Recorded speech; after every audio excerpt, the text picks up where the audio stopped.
Hey there, everyone. All right, so welcome to yet another episode of Gas Under Pressure. I've got a little fan going here. It's a little warmer in the shop, a little steamy and humid.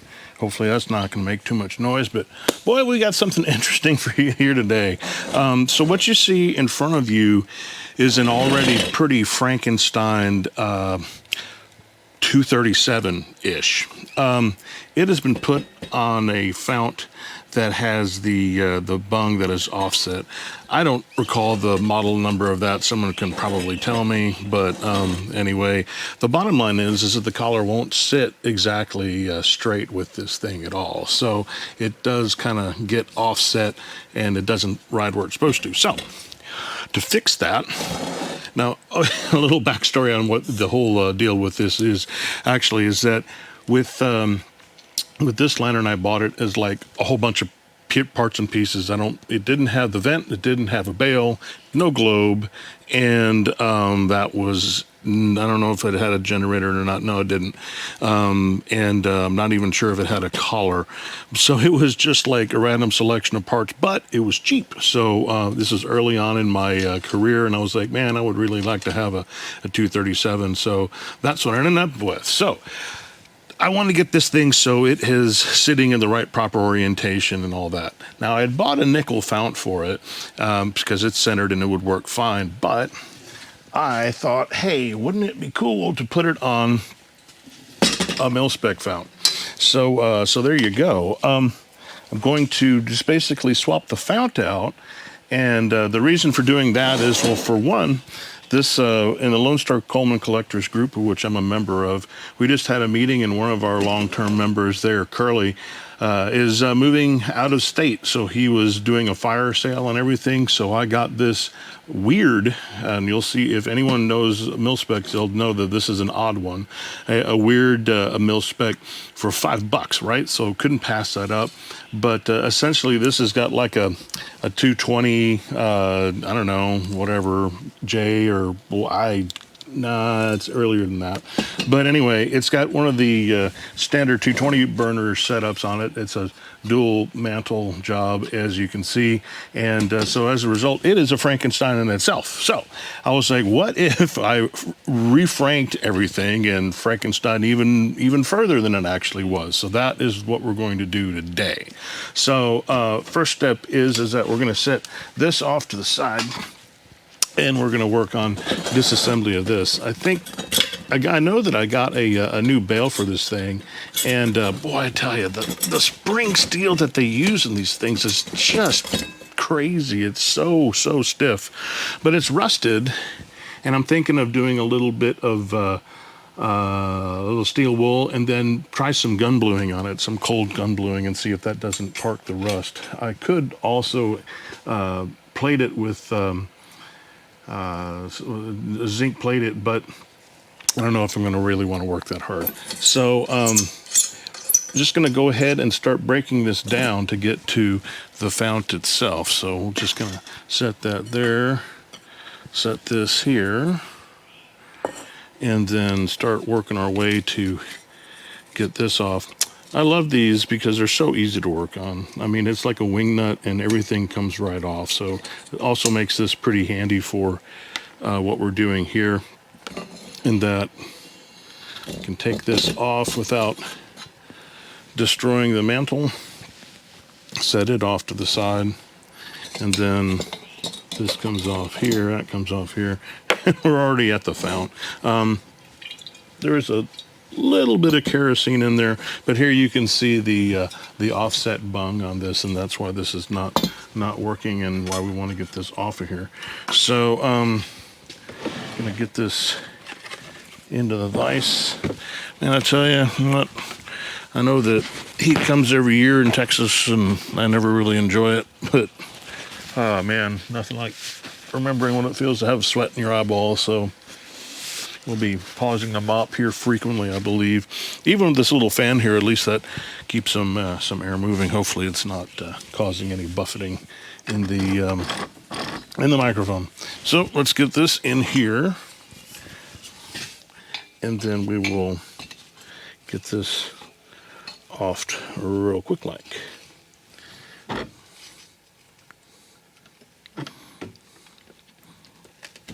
should come off pretty easy because it's obviously been put on there by somebody else in the not too distant past. So that's pretty easy. That's not bad. Get this out of here so we don't end up shooting kerosene all over the place. But we'll get this out of here. And then we'll see if my guess of the same size bung is correct or not. So that's that. So we won't be needing this anymore. Just going to kind of set that back here. And then we go to the disassembly of this, which is going to be considerably more of a pain because of the way that these are constructed. So we'll set that down here. And this is where the fun begins. So, yeah, so remembering that I've got to get into here to kind of get this nut loose with the old special here, which seems to be relatively loose. We're going to go ahead and see if we can't get lucky and pull that generator and the air tube out. So get the generator out. 7/16 works every time, maybe a little too good. There we go.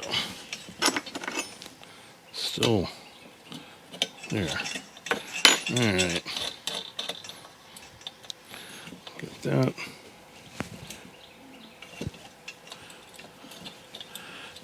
So far, I've been lucky not to have too many neighbors mowing their lawn here today, so count myself as lucky for that. That's probably still a pretty good generator, so hope that works. Let's see if we can't get a screwdriver in here to loosen this, which it comes apart almost too easy.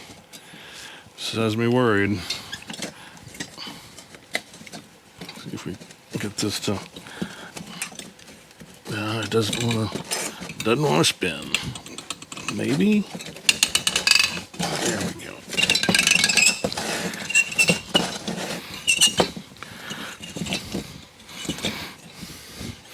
Probably a little bit of PB Blaster on that wouldn't hurt, but just had a little bit of brass threading in there from when that screw went through there. But anyway, this comes out nice and easy, and this of course simplifies getting the top of this off quite a bit because it just gets this out of the way, and then we can proceed from here.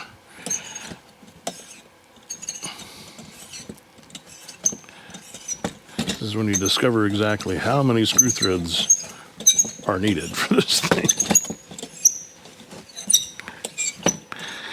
All right. So yeah, I mean, either this will be a successful video where I'll get in here and go, oh gee, this is not the right size after all, and then we're not in a good spot. So now we get to do this kind of weird finagling bit here where we use a couple of wrenches to get on here and crack this loose,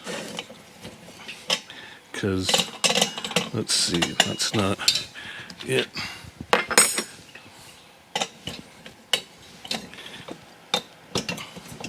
Yes, that's right. And that's the other thing too, is that when you do this kind of trick here, always put your generator nut back on, because that will save the threads on the where the generator nut goes. Because if you don't do this, you can really booger up those threads badly. So get that in there, and then there's a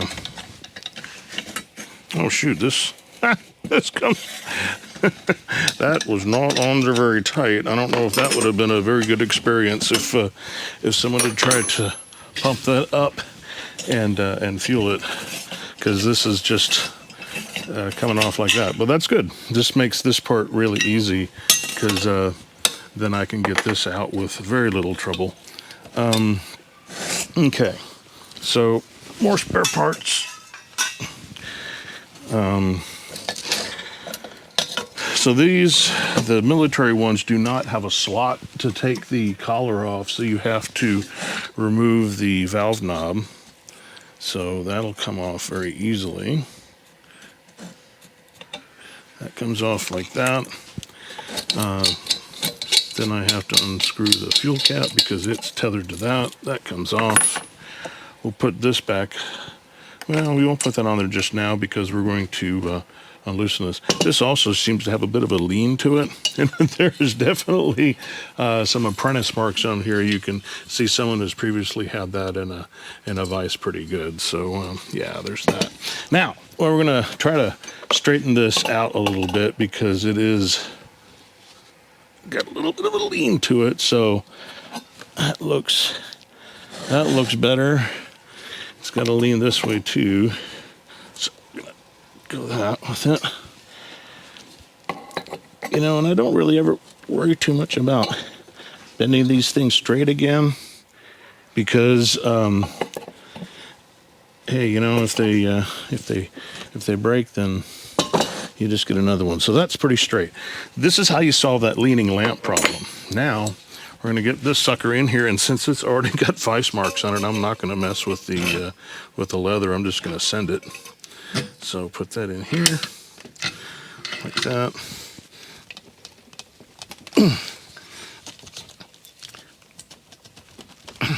Or someone used some gasolia on that. So, no problem. We will bust out the torch here and get a little bit of heat into it. We're going to check for fuel first. No, totally dry. So that's good. Turn this away a little bit. And we're just going to start heating the metal part here. I don't want to heat the painted part because obviously we'll kill the paint. Don't want to do that. So we're just going to get this hot. And that heat will travel down in there and warm everything up. Spin around, get a little on the other side. I don't know why this thing has gotten so cranky lately, but it has.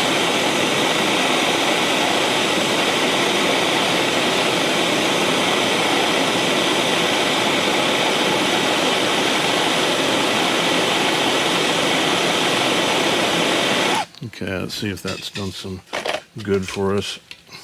Not sure. I hope my guess on the size works, but I guess we'll see, huh?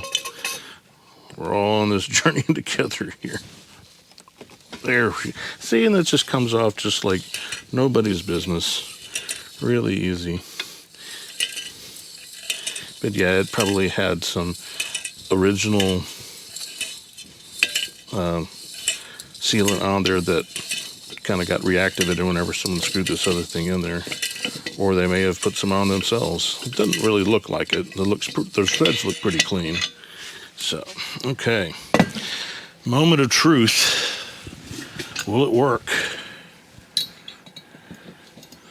Hey, we're looking good. We're looking good. Nice. This is great. This is exactly what I want to see. Okay, now to figure out how to kind of clock this thing. Not sure. Well, I don't want to do that.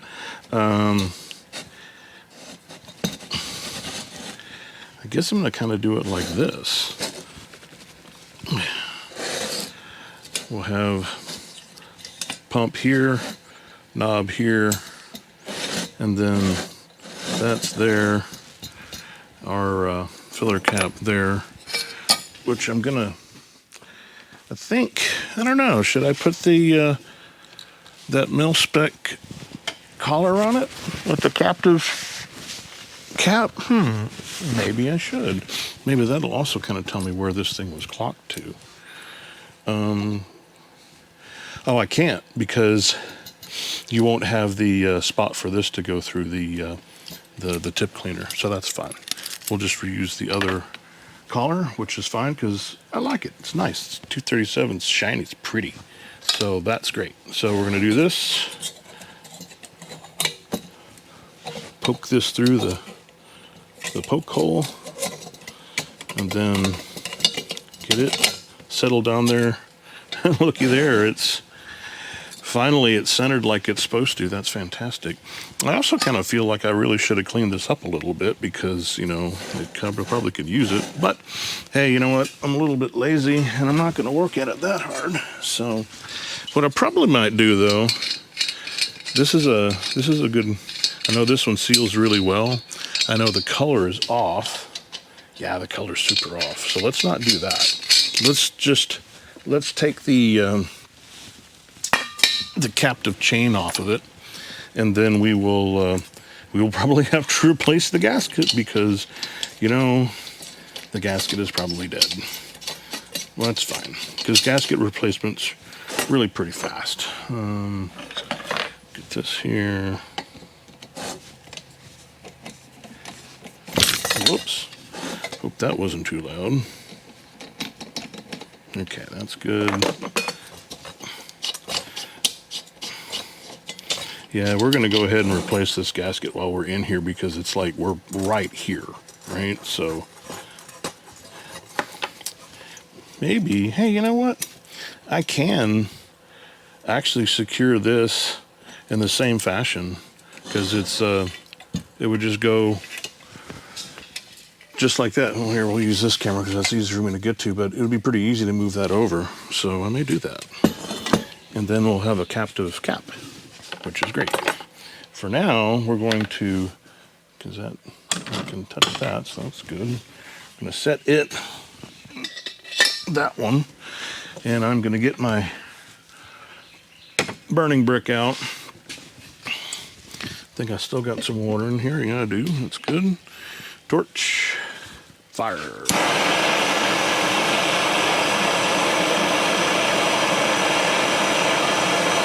This is really the preferred way for 3-piece cap gaskets to swap the gasket out. It's so easy, and not only that, it burns away any kind of gook and gunk and all this other kind of stuff, and just makes everything a whole lot cleaner. And it's a much easier way to do this. So I just try not to make sure I don't overheat the brass too much. And you got that. So from there,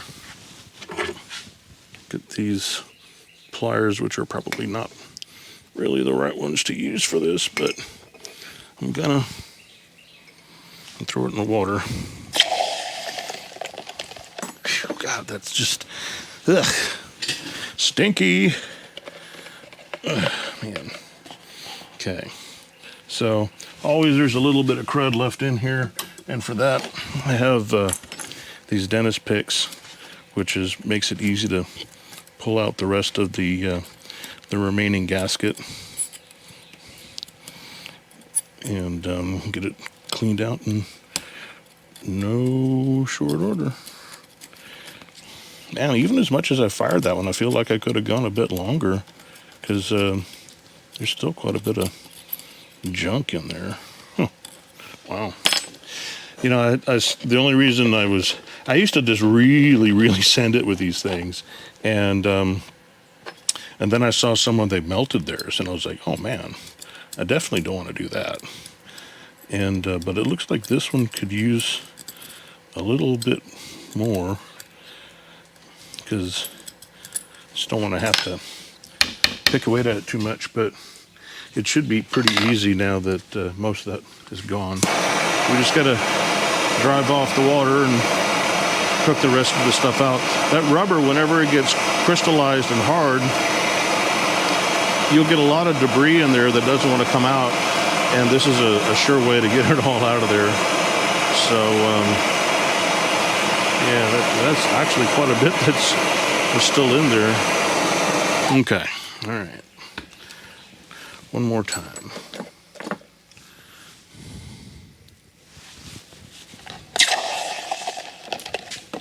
Ah. Still stinky, but a lot cleaner this time. Yeah, all that's out of there now. That's good. Yeah, don't waste your time with chemicals and playing around with all that stuff. Just get yourself a torch and just heat it up and you'll knock all that stuff out of there.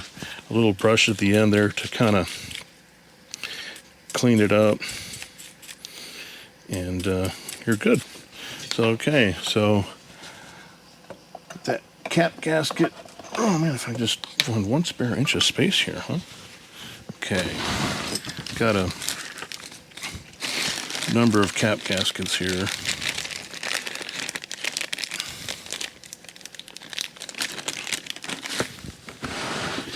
Just get that in there. Still had a little bit of scuzz and dirt. Just continue to brush that out a little bit. That way everything will sit in there nice.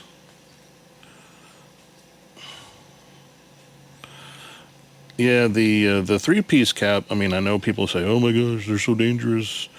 And yeah, I suppose there's a lot of things in life that are dangerous if you aren't careful in how you use them. Opening a fuel valve, a fuel cap on a lantern that's running is not something I would suggest, but that was the source of the lawsuit that made them get away from these 3-piece caps with the side hole on them. I think for right now, though, I'm not going to mess with transferring over this rusty ring. I'm just going to go ahead and put this back together and go from there. So, but at least we'll have a filler cap on here that looks a little bit more in line with the tank that it's on, or the fount that it's on. So we'll just get this screwed down in there. It's kind of interesting. It doesn't really want to screw in there very well. Oh, I know why. It's probably got extra space in it for that that captive thing. So another mopping break here. So okay, so we've got that done. Got a lot of spare parts here now. Cap is done. We did not take a look at the pump. The pump feels a little bit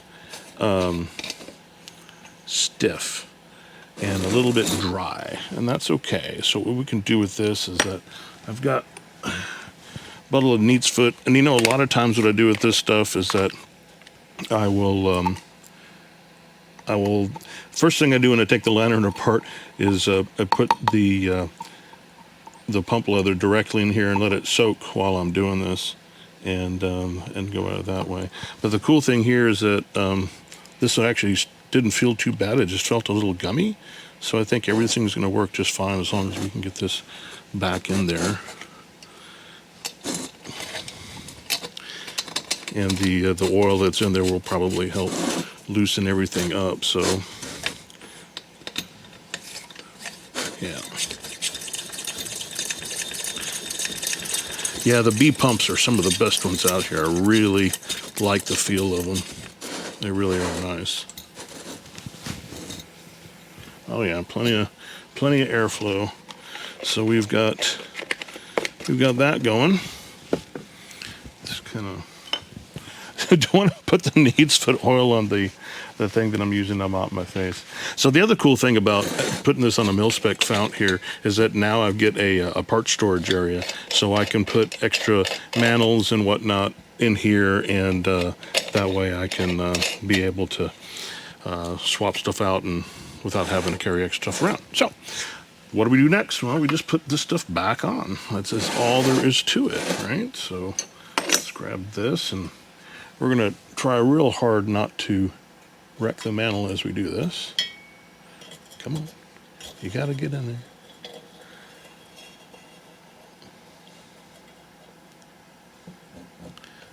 Okay. Ever so gently. Just like that. Put this little clip back down here because we want it to keep that from sliding up if the lantern gets turned upside down. So that's that. Okay, looking good. We will now put this in here again, being careful not to wreck said mantle. And then it's time to put some kerosene in it. Oh, see, this is great. 237 Milspec. Still looks a little bit off this way. We're going to give it a little bit of a crank. That feels pretty good. Now to find some kerosene, which I think is on the other side of my shop. So, I'm just going to have to hold on a minute while I go get some kerosene. It's part of my stuff I brought back here. Oh wait, no, maybe it's... Oh, I know exactly where it is. It's not here. It is up by... it is up by the house. So, I'm gonna go get that. And, oh, actually, you know what? I've got a big jug of it here. Hang on. Big old jug. But luckily the jug is not too full. So we can do this.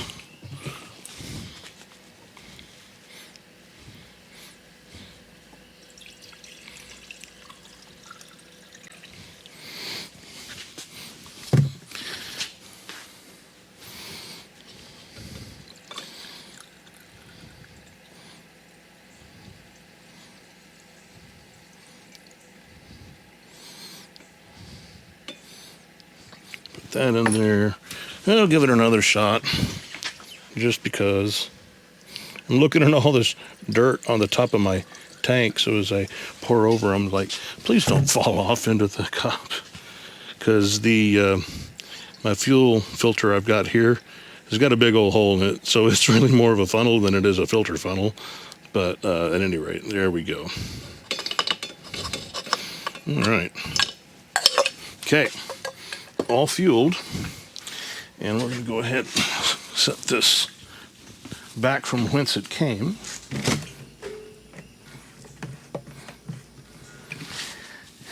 And then we're going to cap this up and preheat it and see how it looks. Just going to do the preheat here with the top off, because I just want to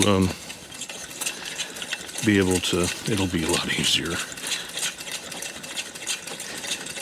It's not terrible hard anyway, because you can just stick it through the little hole right there with the little bottle that I've got. But yeah, we'll just do it this way, and then you can see the full blinding brightness. Oops, I'm gonna screw that tight, otherwise that's not going to work so well. Probably don't need as much as I put in there because it isn't super cold out. But there we go. So now we just get to wait a minute or two here while that preheats the generator and gets us ready to go. But I think this went super well, about as easy as you could possibly want it to go. Nothing got stuck. My big concern was getting that other valve assembly off, but since the top one wasn't tied into the other one super tight, that just made it it made it really, really easy, because we're not fighting the valve, and you having to use that weird configuration of wrenching on a wrench to open it up that way. So anyway, so that's pretty cool. So let's see.